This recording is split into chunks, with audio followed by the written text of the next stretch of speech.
So ngayong araw guys, ang pagkukumparahin naman natin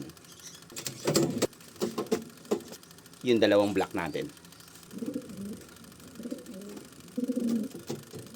Pero mas mature na si Storm. So nakikita nyo itong kulay black na to. I-compare natin yan dito natin siya i-compare. So silang dalawa. At ito naman i-compare din natin doon, no? Yeah. Ito yung pinakauna kong pure black na naipabuga dito sa aking loft. Anak to ni Murky. Ito nga pala si Storm. So sa ngayon guys, si Storm ang may hold ng record na may pinakabultong katawan dito sa aking loft. So gusto ko siyang ma-breed dahil mahilig ako sa mga pure blacks. Yeah. So kung makikita natin dito kay Storm na maganda yung balanse ng tayo niya, although hindi siya ganun katangkaran, pero malapad siya. At ang pinaka-impressive dito guys, yung ulo niya. Ito yung isa sa mga kalapati ko dito na may pinaka-balancing ulo. Pantayan tuka, maganda yung wattle, sakto yung kapal, at napakaganda ng hugis ng ulo nito, bilog na bilog. Yung lalamunan niya, ang smooth din. Ang pinaka-negative lang dito, kulay ng mata, hindi masyadong mapula. Pero madali na lang natin yan kokoreksyonan at hindi rin yan masyadong nabibigyan ng puntos dahil ang pinaka-impression talaga ilong guys, tsaka tuka. Si Storm yung isa sa mga kalapati ko na merong pinaka-balancing ulo sa lahat. Although hindi siya yung eye-catchy, no, dahil nga pure black lang siya. Maaari natin itong isapi sa napakaraming kulay. Dahil yung ganitong kulay, ito yung kailangan natin para makapag-produce ulit tayo ng mga Black Tigers. Ito naman, si Biscuit. Ito yung anak ni Oreo. Pure black din siya guys. Ito nga pala si Oreo, yung tatay ni Biscuit. So ito ay isang spread na pied. Blue base itong si Oreo at nagbuga siya ng isang pure black.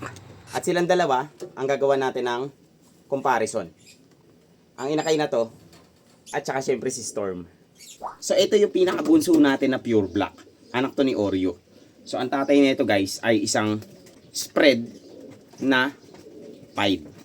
Ano yung mga strength na nakikita natin dito kay Biscuit? So si Biscuit guys medyo mahaba siya na kalapate. Mas matangkad siya, mahaba yung paa, at mahaba yung ilong, at saka yung toka. So which is yun yung pangumpleto natin sa halos lahat ng mga kalapati natin na nandito, no? Gusto ko kasing mapahaba yung mga ilong nila at saka mga tuka. So although meron tayong mga mahahaba ilong at saka mahahaba tuka, kaso meron silang ibang modifier. Ito kasi pure black lang siya. Yeah. Saktong-sakto kasi si Biscuit dahil si Biscuit ay malaki yung possibility na maging inahin siya. So may mga tropa tayo na bumisita dito. Pinasilip ko sa kanila tong si Biscuit at palagay din naman nila ay inahin. No? So nag-positive din sila sa inahin dito sa inakay na to. At yun din yung pagkakabasa ko dito sa inakay na to. Eto na. Pinagsama na natin silang dalawa sa isang kulungan at halos magkasing laki na sila. Mas mature nga lang itong si Storm kumpara dito kay Biscuit na kakaawat pa lang natin, pero halos magkasing laki na sila. Ito po ay good sign na malaking inahin talagang itong si Biscuit. At ayan, makikita ninyo guys ang tangkad ni Biscuit, pero mas matangkad si Storm kasi mas matanda na siya at mas mature. Nag-aaway pa nga sila, no? Huwag kayong mag-aaway at mababiolation na naman tayo. Umayos kayong dalawa, ha?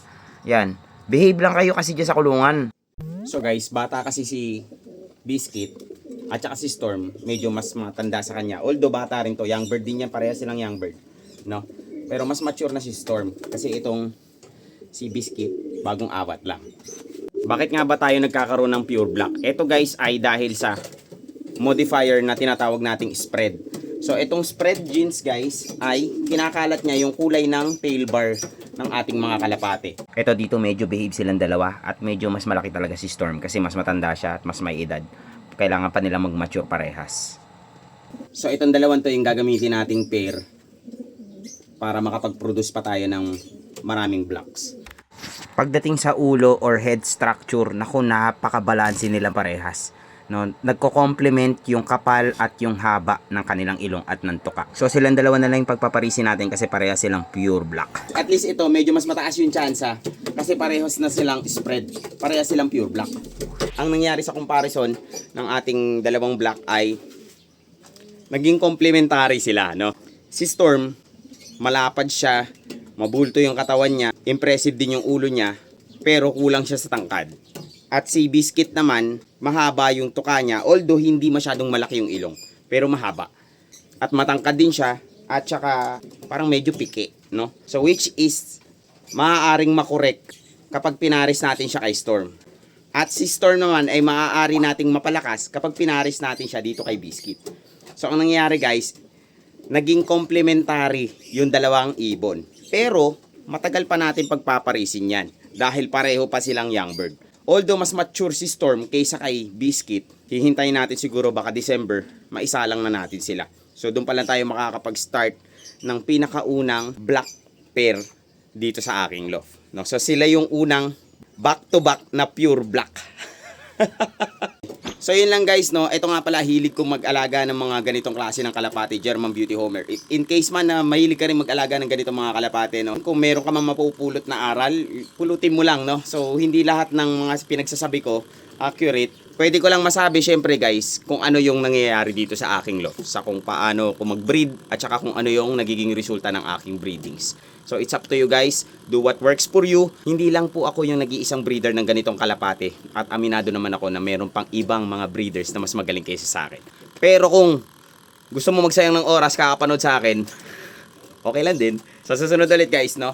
So marami pa tayong i-review ng mga inakay kagaya nung inakay na nandito at saka nung inakay na nandito. Yeah, so kita-kits tayo sa susunod na video. Alright, motherfuckers.